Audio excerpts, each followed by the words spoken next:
From Premier League star to prison inmate, how did Adam Johnson go from scoring goals to serving time? This is the story of a man who had it all and threw it all away. A cautionary tale of fame, fortune, and a fall from grace so dramatic that even Netflix would struggle to script it. You think you know the story? Trust me, you don't. Buckle up because this one's a wild ride. Before starting over, please subscribe and turn on notifications so you never miss a video. The rise from football prodigy to Premier League star. Before the scandal, Adam Johnson was living the dream. Born in Sunderland, England in 1987, he grew up obsessed with football. Like many young boys in England, his dream was to play professionally. And unlike most, he actually had the talent to make it happen. Johnson was a natural with the ball at his feet, fast, tricky, and with a deadly left foot. By the time he was a teenager, scouts were already whispering his name. At just 12 years old, he joined Middlesbrough's academy, where he quickly became one of their standout youth players. His dribbling ability was mesmerizing, and his knack for scoring goals made him a valuable asset. In 2005, he made his first team debut for Middlesbrough at just 17 years old, marking the start of what many believed would be an illustrious career. Manchester City came knocking in 2010, lured by his potential. The club was rapidly growing into a powerhouse, and Johnson had the opportunity to play alongside some of the best footballers in the world. Under Roberto Mancini, he developed into a dangerous winger, earning an FA Cup Winners' Medal in 2011 and a Premier League title in 2012. At this point, his career seemed to be on an unstoppable upward trajectory. His skills earned him a place in the England squad, and he won 12 international caps.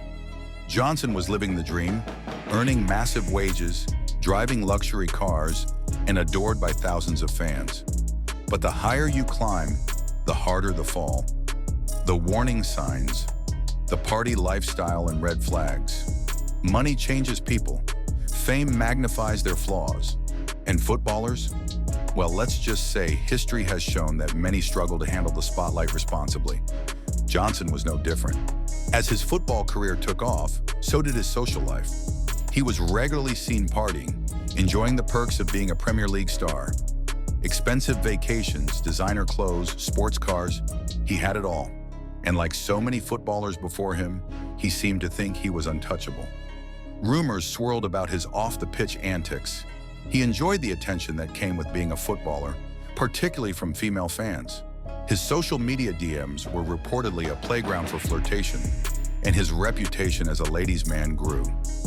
His relationships were rocky, with multiple reports of him being unfaithful to his long-term girlfriend. Despite these red flags, nobody suspected the extent of his recklessness.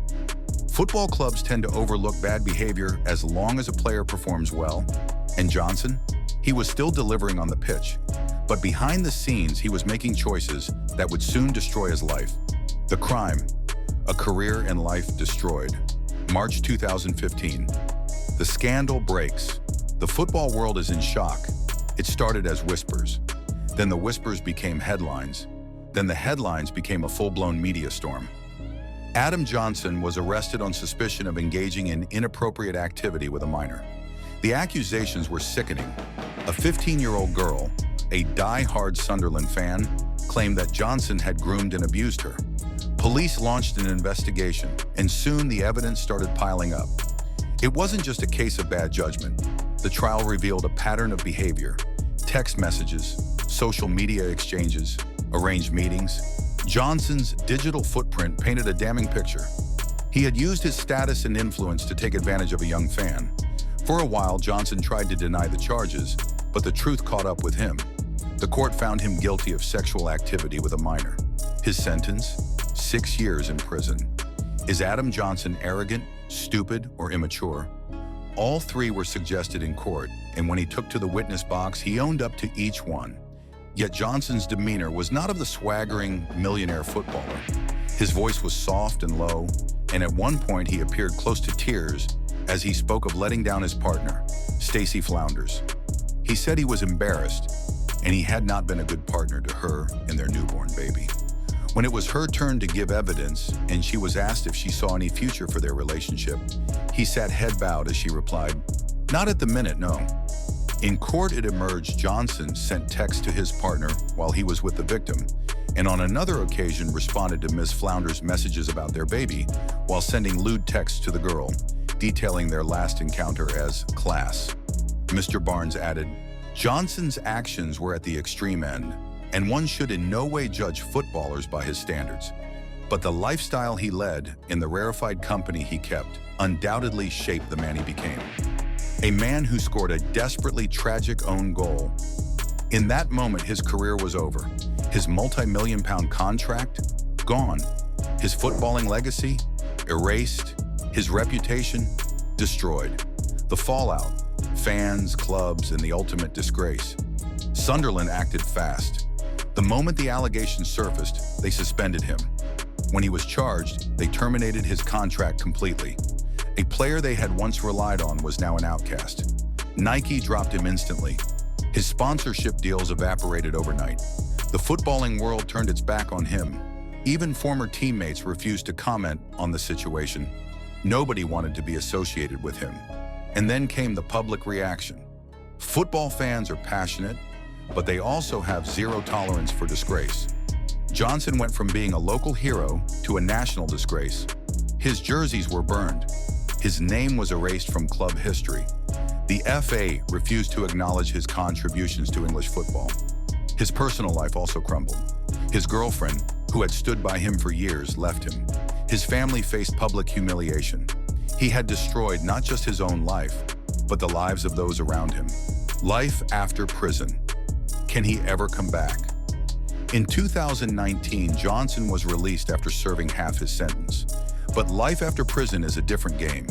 Unlike other fallen footballers who made comebacks after personal struggles, Johnson's crime wasn't forgivable. He attempted to live a low-profile life, staying away from the media. But let's be honest, football is a small world, and nobody forgets. Johnson can never return to professional football. No club would risk the PR disaster of signing him. Once a multi-millionaire, he now faced the harsh reality of life without football. Could he become a coach? Unlikely. Could he work in sports media? Forget it. His name was toxic. The moral of the story: Adam Johnson had the world at his feet, fame, fortune, and talent. And he lost it all because of his own reckless, unforgivable decisions. Fame doesn't make you untouchable. Talent doesn't make you above the law. And bad choices, they will catch up with you. So what do you think? Should he have been given a second chance? Or is his name forever written in the book of football's greatest disgraces? Let me know in the comments below. If you found this video eye-opening, hit that like button. And if you want more crazy football stories, subscribe and turn on notifications so you never miss a video.